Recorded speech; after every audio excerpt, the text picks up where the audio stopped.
Hi hello everyone, welcome to Hegde's corner. ಈ ಮೊದಲು ನನ್ನ ಒಂದು ಹಳೆ ವಿಡಿಯೋದಲ್ಲಿ ಕುವೆ ಹುಡಿ ಅಥವಾ ಆ್ಯರೋ ರೂಟನ್ನು ಯೂಸ್ ಮಾಡಿಕೊಂಡು ಹೇಗೆ ಲೂಸ್ ಮೋಷನ್ಗೆ ಮನೇಲಿನೇ ಮದ್ದನ್ನು ರೆಡಿ ಮಾಡ್ಬೋದು ಅಂತ ತೋರಿಸಿದ್ದೆ. ಬಟ್ ಎಲ್ಲರ ಮನೇಲೂ ಈ ಕುವೆ ಹುಡಿ ಇರೋದಿಲ್ಲ. ಅಂಥ ಟೈಮಲ್ಲಿ ಅಥವಾ ಶಾಪಿಂದ ಈ ಕುವೆ ಹುಡಿನ ತರೋಕ್ಕೆ ಆಗದೇ ಇರೋ ಟೈಮಲ್ಲಿ ಯಾವ ಥರ ಮದ್ದನ್ನು ಮಾಡ್ಬೋದು ಅಂತ ಈ ವಿಡಿಯೋದಲ್ಲಿ ತಿಳಿಸಿದ್ದೀನಿ. ಬನ್ನಿ, ಹಾಗಿದ್ರೆ ತಡ ಮಾಡೋದು ಬೇಡ, ಈ ಮದ್ದನ್ನು ಹೇಗೆ ಮಾಡೋದು ನೋಡೋಣ. ಫಸ್ಟ್ ಒಂದು ಪಾತ್ರೆಗೆ 1 ಕಪ್ ಆಗುವಷ್ಟು ನೀರನ್ನು ತಗೊಂಡಿದ್ದೀನಿ. ಇವಾಗ ಇದನ್ನು ನೀರು ಬಿಸಿಯಾಗಕ್ಕೆ ಇಡ್ತೀನಿ. ಇದು ತುಂಬ ಎಫೆಕ್ಟಿವ್ ಹೋಮ್ ರೆಮಿಡಿ.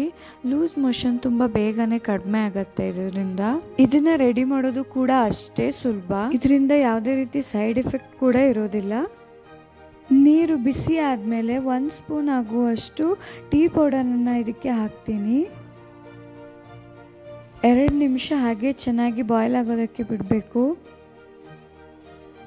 ನೋಡಿ, ಈ ಥರ ಚೆನ್ನಾಗಿ ಬಾಯ್ಲ್ ಆಗಿದೆ. ಇವಾಗ ಟೀ ಡಿಕಾಕ್ಷನ್ನು ರೆಡಿಯಾಗಿದೆ. ಇದಕ್ಕೆ 1 ಸ್ಪೂನ್ ಆಗುವಷ್ಟು ಸಕ್ಕರೆನ ಆ್ಯಡ್ ಮಾಡ್ತೀನಿ. ಸಕ್ಕರೆ ಎಲ್ಲ ಚೆನ್ನಾಗಿ ಮಿಕ್ಸ್ ಆಗೋದಕ್ಕೆ ಬಿಡಬೇಕು. ಈ ಟೀ ಡಿಕಾಕ್ಷನ್ನ ಇವಾಗ ನಾನು ಫಿಲ್ಟರ್ ಮಾಡ್ಕೋತೀನಿ. ಇವಾಗ ಇದಕ್ಕೆ 1 ಸ್ಪೂನ್ ಆಗುವಷ್ಟು ಲೆಮನ್ ಜ್ಯೂಸನ್ನು ಆ್ಯಡ್ ಮಾಡ್ತೀನಿ. ಹಾಗೆ ಅದನ್ನು ಮಿಕ್ಸ್ ಮಾಡಿಬಿಟ್ಟು ಅದನ್ನು ಕುಡಿಯೋದ್ರಿಂದ ಲೂಸ್ ಮೋಷನ್ನು ತುಂಬ ಬೇಗನೆ ಕಡಿಮೆ ಆಗುತ್ತೆ.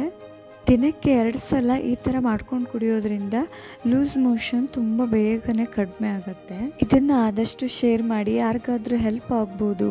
ಹಾಗೆಯೇ ವಿಡಿಯೋ ನಿಮಗೆ ಇಷ್ಟ ಆದರೆ ಲೈಕ್ ಮಾಡಿ, ಶೇರ್ ಮಾಡಿ ಮತ್ತು ಸಬ್ಸ್ಕ್ರೈಬ್ ಮಾಡಿ. Thank you for watching the video.